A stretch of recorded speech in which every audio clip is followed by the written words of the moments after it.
قال عیسی ابن مریم اللہم ربنا انزل علینا مائدۃ من السماء تکون لنا عیدا لاولنا وآخرنا وآیۃ منک۔ اس پر عیسیٰ ابن مریم نے دعا کی کہ اے اللہ، اے ہمارے رب، ہم پر آسمان سے ایک خوان نازل کر، یعنی ایک دسترخوان اتار جس پر کھانے وغیرہ ہوں، جو ہمارے لیے اور ہمارے اگلے پچھلوں کے لیے خوشی کا موقع قرار پائے، یعنی ہماری عید ہو جائے، اور تیری طرف سے ایک نشانی ہو، یعنی یقین آ جائے، ہم کو رزق دے اور تو بہترین رازق ہے۔ اللہ نے جواب دیا، میں اس کو تم پر نازل کرنے والا ہوں، مگر اس کے بعد جو تم نے کفر کیا، یعنی جو بھی تم میں سے پھر کفر کرے گا، اسے میں ایسی سزا دوں گا جو دنیا میں کسی کو نہیں دی ہوگی۔ کیونکہ دیکھیں، معجزہ دیکھ لینے کے بعد پھر اللہ کی نافرمانی کی جائے، پیغمبر پر ایمان نہ لایا جائے تو عذاب آتا ہے۔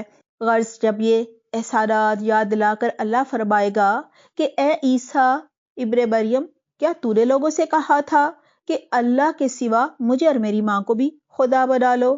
تو وہ جواب میں عرض کرے گا، سبحانک ما یکون لی ان اقول ما لیس لی بحق۔ سبحان اللہ، اللہ پاک ہے، میرا یہ کام نہیں تھا کہ وہ بات کہتا جس کے کہنے کا مجھے حق نہ تھا۔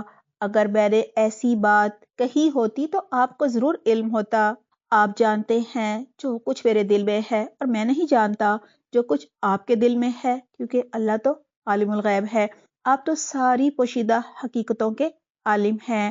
میں نے ان سے اس کے سوا کچھ نہیں کہا، جس کا آپ نے مجھے حکم دیا یہ کہ اللہ کی بندگی کرو جو میرا بھی رب ہے اور تمہارا بھی رب ہے۔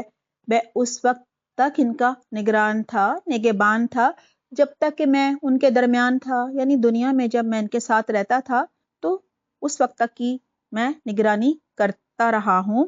جب آپ نے مجھے اپنے پاس بلا لیا تو آپ ان پر نگران تھے۔ وَأَنْتَ عَلَى كُلِّ شَيْءٍ شَهِيدٌ، اور آپ تو ساری ہی چیزوں پر نگران ہیں۔ دیکھیں، ایک تو یہاں سے یہ پتہ چلتا ہے کہ یہ واقعہ قیامت کے دن پیش آئے گا، اور اللہ سبحانہ تعالیٰ نے پہلے ہی بتا دیا کہ ایسا ہوگا تاکہ سب تیاری کر لیں۔ اور دوسری چیز یہ پتہ چلتی ہے کہ پیغمبر جب دنیا سے چلا جاتا ہے تو پھر اسے نہیں پتہ ہوتا کہ دنیا میں اس کے پیچھے کیا ہوتا رہا ہے۔ اب سورۃ المائدہ کی آیت نمبر 118 آ رہی ہے۔ کہا جاتا ہے رسول اللہ صلی اللہ علیہ وآلہ وسلم ساری رات اسی ایک آیت کی تلاوت فرماتے رہے اور روتے رہے، اور ہمارے لیے رو رو کر دعائیں کرتے رہے۔ ان تعذبہم فانہم عبادک وان تغفر لہم فانک انت العزیز الحکیم۔ اب اگر آپ انہیں سزا دیں تو وہ آپ کے بندے ہیں، اور اگر معاف کر دیں تو آپ غالب اور دانا ہے۔ بہترین انداز ہے، یہاں معافی کی درخواست ہے اور قوم کے لیے محبت بھی ہے، لیکن اختیار اللہ کا ہے۔ تب اللہ فرمائے گا، یہ وہ دن ہے، یعنی قیامت کا دن، جس میں سچوں کو ان کی سچائی نفع دیتی ہے، فائدہ دیتی ہے۔ ان کے لیے ایسے باغات ہیں جن کے نیچے نہریں بہہ رہی ہوں گی، جہاں وہ ہمیشہ رہیں گے۔ رضی اللہ عنہم ورضوا عنہ ذالک الفوز العظیم۔ اللہ ان سے راضی ہوا اور وہ اللہ سے یہی بڑی کامیابی ہے۔ دعا ہے اللہ سبحانہ تعالیٰ اس دن ہم سب سے بھی راضی ہو جائے، اور اللہ تعالیٰ اس دنیا میں بھی ہم سے اپنی رضا کے کام کروا لے، آمین اللہم آمین۔ اس سورت کی آخری آیت ہے، للہ ملک السماوات والارض وما فیہن وہو علی کل شیء قدیر۔ زمین اور آسمانوں اور تمام چیزوں کی بادشاہی اللہ ہی کے لیے ہے، اور وہ ہر چیز پر قدرت رکھتا ہے۔ تو اللہ سبحانہ تعالیٰ ہمیں بہترین توفیق عطا فرمائے کہ ہم اللہ اور بندوں سے کیے گئے جو بھی عہد و پیمان ہیں ان کو نبھائیں، ان کی پابندی کریں، حقوق و فرائض کی ادائیگی جو ہے وہ احسن طریقے سے کریں، حلال و حرام کا خیال رکھیں، اور قرآن کو مضبوطی سے تھام لیں۔ اس کے ذریعے اللہ سے اپنا تعلق مضبوط کریں اور اللہ کے ہر حکم پر عمل کریں، سمعنا وأطعنا کہیں۔ دعا ہے اللہ سبحانہ تعالیٰ ہمیں ہر طرح کے شرک اور تمام بدعات سے محفوظ رکھے، آمین اللہم آمین۔ الحمدللہ، اللہ سبحانہ تعالیٰ کی توفیق سے 4 طویل ترین مدنی صورتوں کو ہم نے مکمل کر لیا ہے۔ شریعت کے تقریباً 80% سے زیادہ جو احکامات ہے ہم نے ان 4 صورتوں میں پڑھے ہیں۔ اب 2 مکی صورتیں آ رہی ہیں۔ پہلی ہے سورۃ الانعام، مکی صورت ہے، 165 165 آیات ہیں اور 20 رکوع ہیں۔ اس صورت کا عنوان ہے عقل پرستوں کی اصلاح۔ اس میں مشرکین مکہ کو توحید کی دعوت دی جا رہی ہے، اور اس صورت کے مضامین کے اعتبار سے 2 حصے ہیں۔ پہلا حصہ 118 آیات پر مشتمل ہے، جس میں اثبات توحید اور اعتقادی شرکیہ عقائد کی رد ہے، یعنی ان کی نفی کی جا رہی ہے۔ اور دوسرا حصہ جو ہے وہ آیت نمبر 119 سے لے کر آیت نمبر 165 تک ہے، جس میں عملی شرک کا رد ہے۔ پہلے حصے میں اللہ سبحانہ تعالیٰ کی 7 صفات کی روشنی میں شرک کی تردید کی جا رہی ہے۔ دعوت توحید عقلی اور نقلی انداز میں بیان کی گئی ہے۔ مشرکین کے شکوک و شبہات اور اس کے جوابات دیے گئے ہیں۔ تبلیغ کی جو 7 ہدایات ہیں وہ دی گئی ہیں، اور پھر حق کے انکار کی 7 وجوہات بیان کی گئی ہیں۔ سورۃ الانعام کا مضمون کچھ علماء نے تذکیر بالاعلی بھی مقرر کیا ہے، جس کے معنی ہے کہ اللہ سبحانہ تعالیٰ کی نعمتوں کا ذکر کر کے توحید کی طرف بلانا۔ توحید کا درس 2 طرح سے دیا جاتا ہے۔ نمبر 1 تذکیر بالاعلی، جس پر ابھی بات ہوئی، اور دوسرا ہے تذکیر بالایام اللہ، یعنی قوموں پر جو عذاب آئے تھے ان دنوں کا ذکر کر کے عبرت دلائی جاتی ہے اور توحید کی دعوت دی جاتی ہے۔ باقی صورتوں میں ہم وضاحت کم کریں گے، کیونکہ یہاں زیادہ وضاحت کی ضرورت نہیں ہوتی۔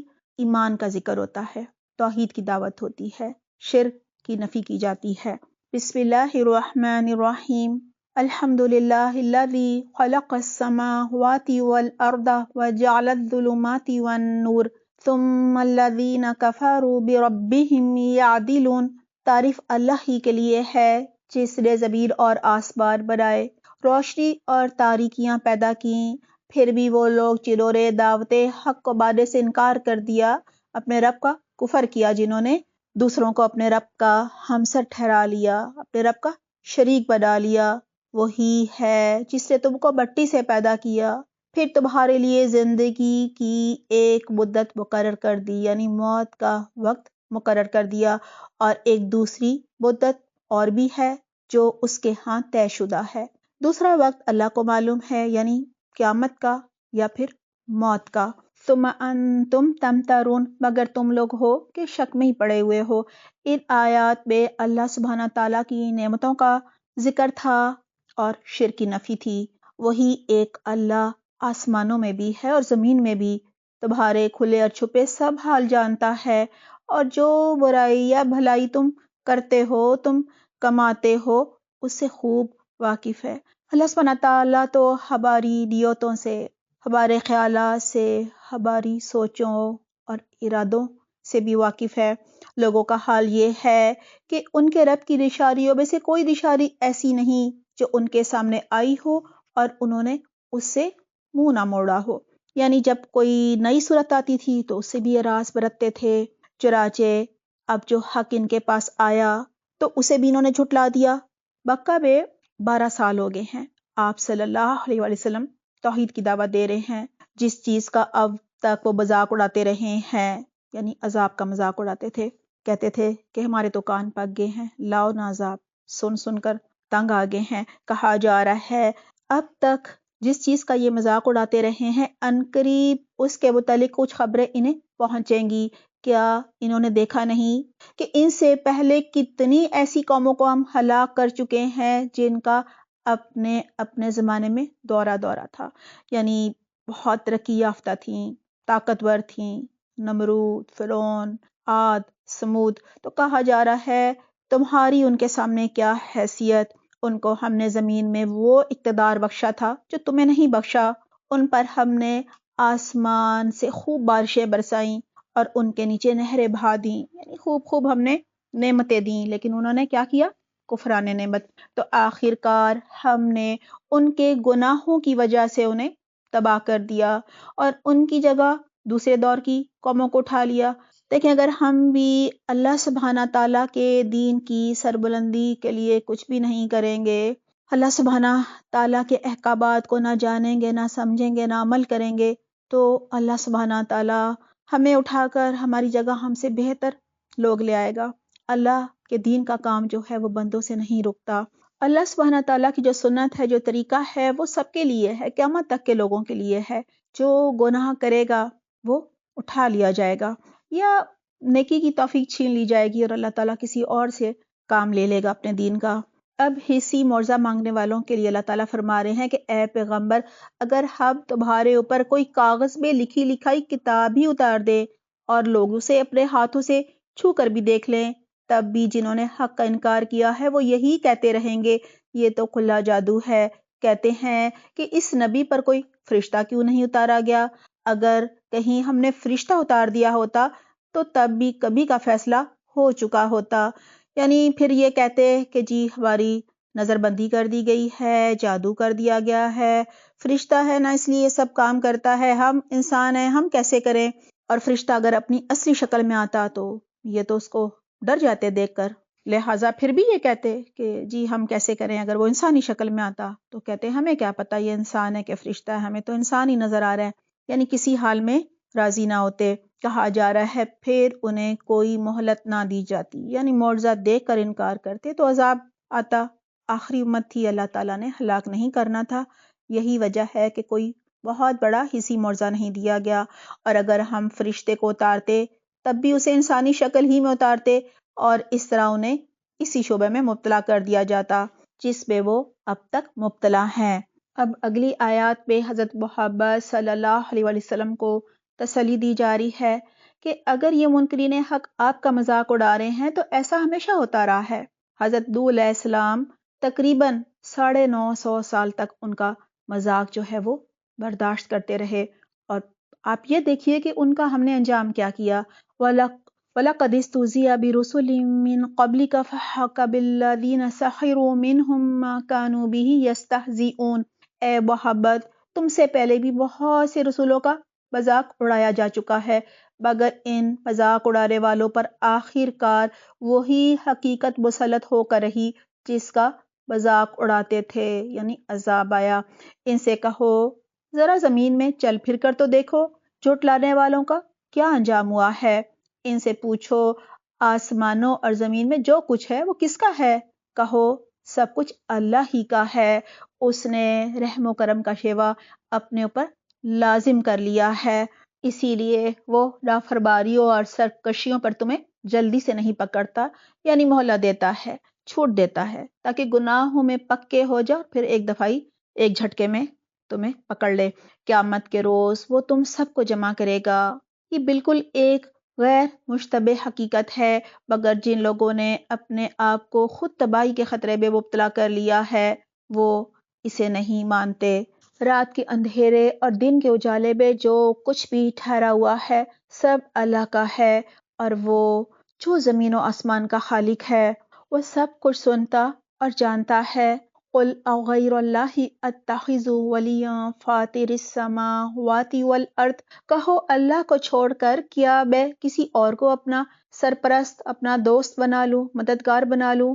اس اللہ کو چھوڑ کر جو زمین و آسمان کا خالق ہے اور جو روزی دیتا ہے، یعنی رازق ہے اور روزی لیتا نہیں ہے، یعنی تمہارے جو معبود ہیں ان کے آگے تو تم چڑھاوے چڑھاتے ہو، کھانے مانڈے رکھتے ہو۔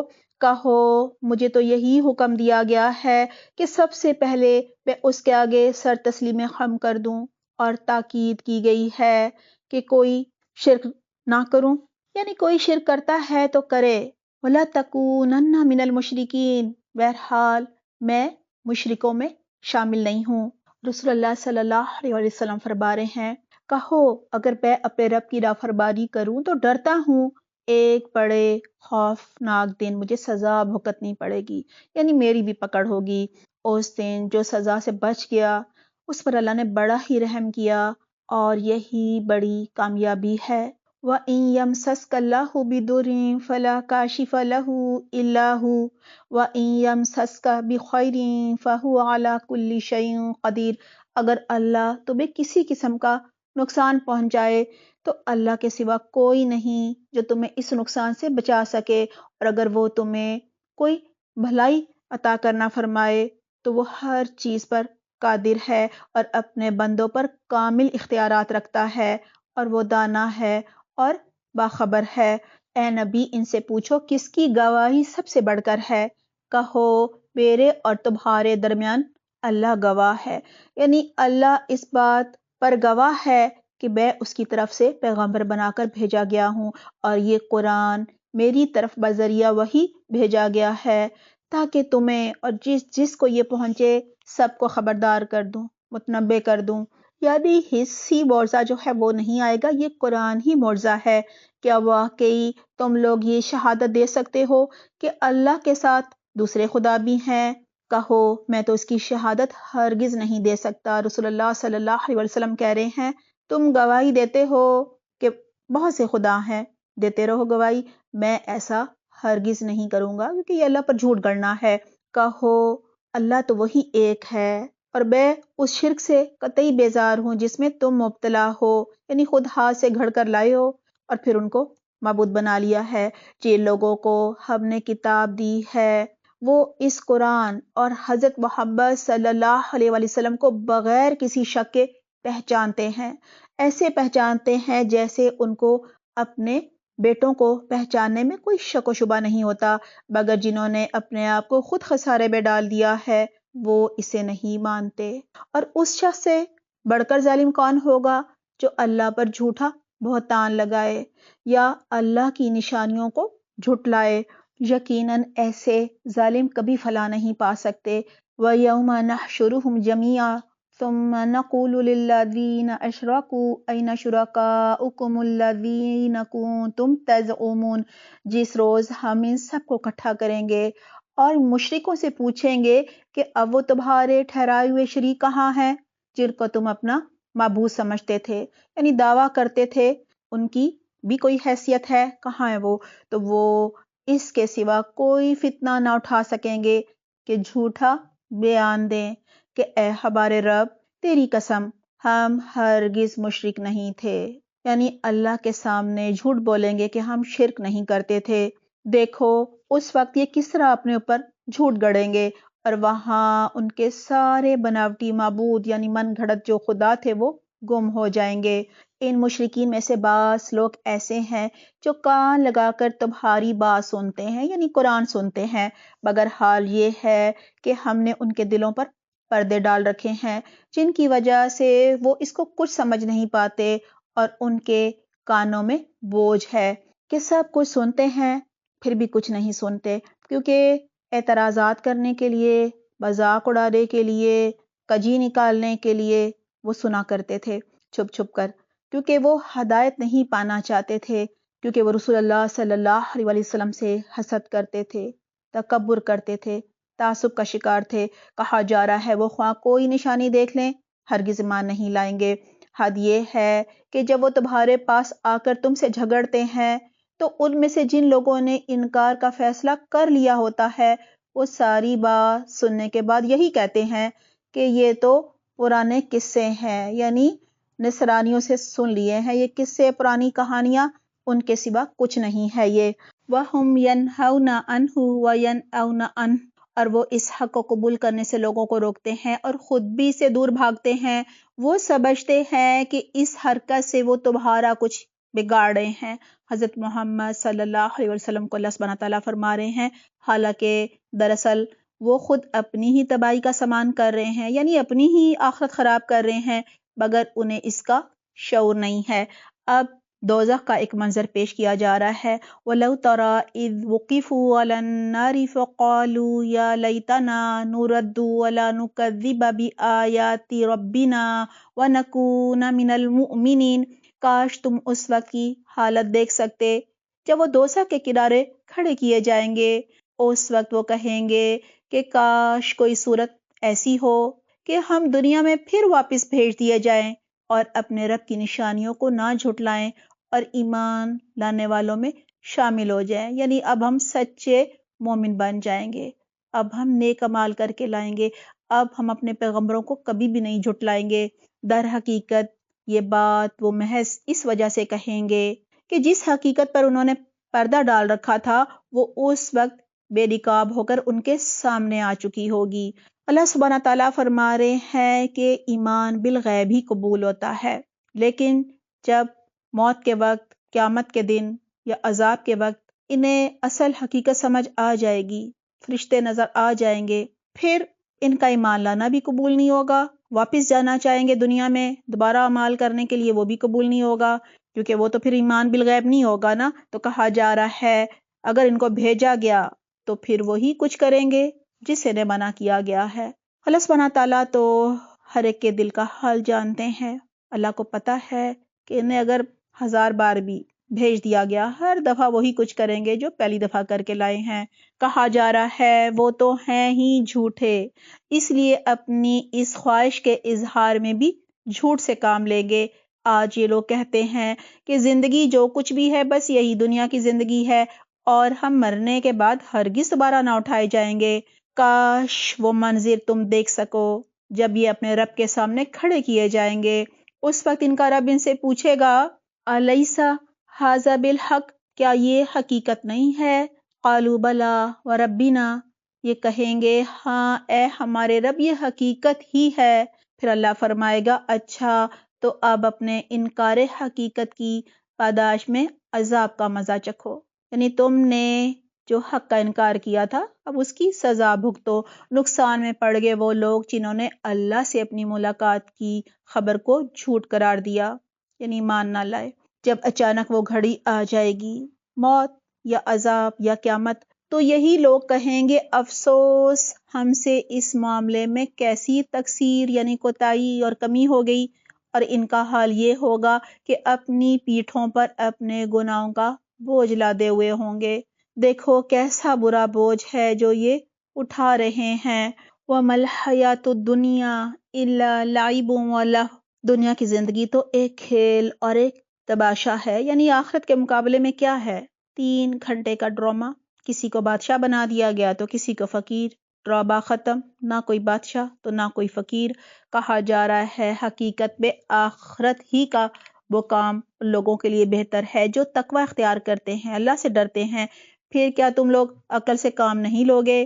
اب حضرت محمد صلی اللہ علیہ وسلم کو تسلی دی جا رہی ہے، اے محمد ہمیں معلوم ہے کہ جو باتیں یہ لوگ بناتے ہیں ان سے تمہیں رنج ہوتا ہے، تمہیں دکھ ہوتا ہے، لیکن یہ لوگ تمہیں نہیں جھٹلاتے بلکہ یہ ظالم دراصل اللہ کی آیات کا انکار کر رہے ہیں، یعنی یہ کلام تو میرا پیغام ہے اس کا انکار کر رہے ہیں، یہ مجھے جھٹلا رہے ہیں۔ تم سے پہلے بھی بہت سے رسول جھٹلائے جا چکے ہیں، مگر اس تکذیب پر یعنی اس انکار حق پر اور ان اذیتوں پر جو انہیں پہنچائی گئیں انہوں نے صبر کیا، یہاں تک کہ ہماری مدد پہنچ گئی۔ یہاں یہی بتایا جا رہا ہے کہ جو بھی تقوی اختیار کرتا ہے اور تکالیف ایذائیں جو بھی پہنچتی ہیں ان پر صبر کرتا ہے تو اللہ کی مدد ضرور آتی ہے۔ اللہ کی باتوں کو بدلنے کی طاقت کسی میں نہیں ہے، اور پچھلے رسولوں کے ساتھ جو کچھ پیش آیا اس کی خبریں تمہیں پہنچ ہی چکی ہیں۔ تاہم اگر ان لوگوں کی بے رخی تم سے برداشت نہیں ہوتی تو اگر تم میں کچھ زور ہے تو زمین میں کوئی سرنگ ڈھونڈ لاؤ یا آسمان میں سیڑھی لگاؤ اور ان کے پاس کوئی نشانی لانے کی کوشش کرو۔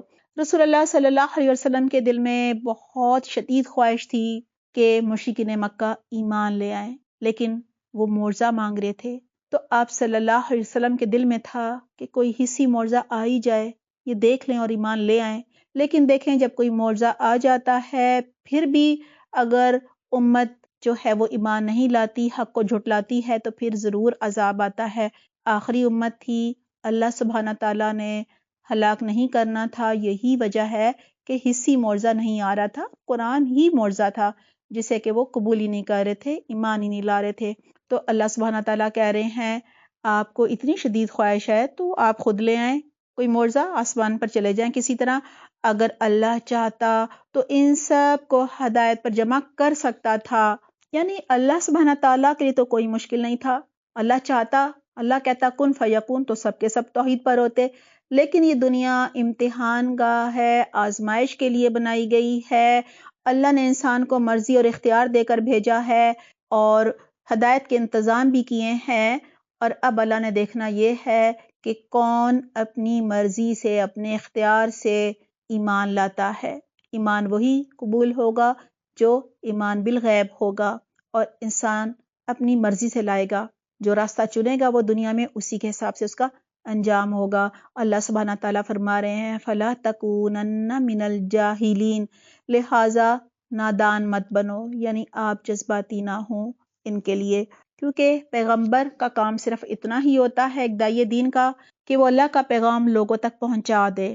ہدایت دینا اللہ کا کام ہے۔ اللہ کو معلوم ہوتا ہے کس کے دل میں طلب ہے اور کس کے دل میں نہیں، اور ہدایت اسی کو ملتی ہے جس کے اندر طلب ہوتی ہے۔ دعا ہے اللہ سبحانہ تعالیٰ توفیق عطا فرمائے کہ ہم اللہ کے اس کلام کو بہترین طریقے سے ترجمے کے ساتھ، تفسیر کے ساتھ سمجھیں، اور اللہ سبحانہ تعالیٰ کے ہر حکم پر عمل کریں، دوسروں کے لیے عملی نمونہ بنیں اور اسے دوسروں تک بھی پہنچائیں۔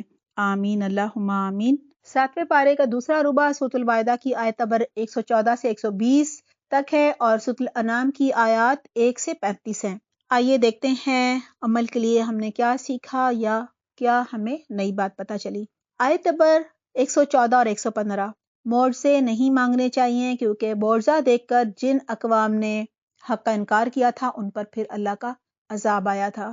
آیت نمبر 116 سے لے کر 118 تک، قیامت کے دن اللہ سبحانہ تعالیٰ حضرت عیسیٰ علیہ السلام سے فرمائے گا کیا تم نے لوگوں سے کہا تھا کہ اللہ کے علاوہ مجھے اور میری ماں کو بھی الہ بنا لو؟ تو وہ اس کا انکار کر دیں گے اور کہیں گے میں نے تو کہا تھا کہ اللہ کی عبادت کرو اور اس کی بندگی کرو جو میرا رب ہے اور تمہارا بھی رب ہے۔ لہٰذا یہاں سے ہم نے یہ سیکھا کہ جو پیغمبر ہوتا ہے وہ جب اس دنیا سے چلا جاتا ہے تو اسے بالکل علم نہیں ہوتا کہ اس دنیا میں کیا ہوتا رہا۔ لہٰذا ہمارا یہ عقیدہ غلط ہے کہ حضرت محمد صلی اللہ علیہ وسلم ہماری کچھ مجالس میں آ کر شریک ہو جاتے ہیں، اور یہاں سے یہ بھی پتہ چلتا ہے کہ ہمیں ہر طرح کے شرک سے بچنا ہے۔ شرک کرنے والا کبھی بھی جنت میں نہیں جا سکے گا۔ آیت نمبر 119، سچ بولنا ہے ہمیں، قیامت کے دن سچوں کو ان کی سچائی جو ہے وہ نفع دے گی۔ اللہ تعالیٰ ہمیں بھی بہترین توفیق عطا فرمائے۔ سورۃ الانعام 1 سے 4 تک کی آیات، سب تعریفیں اللہ کے لیے ہیں جو زمین اور آسمان کا بنانے والا ہے، جس نے دن رات بنائے، ہر چیز کا خالق، مالک، رازق اور مدبر ہے۔ وہی زندگی موت دینے والا ہے، ظاہر چھپے کا جاننے والا ہے۔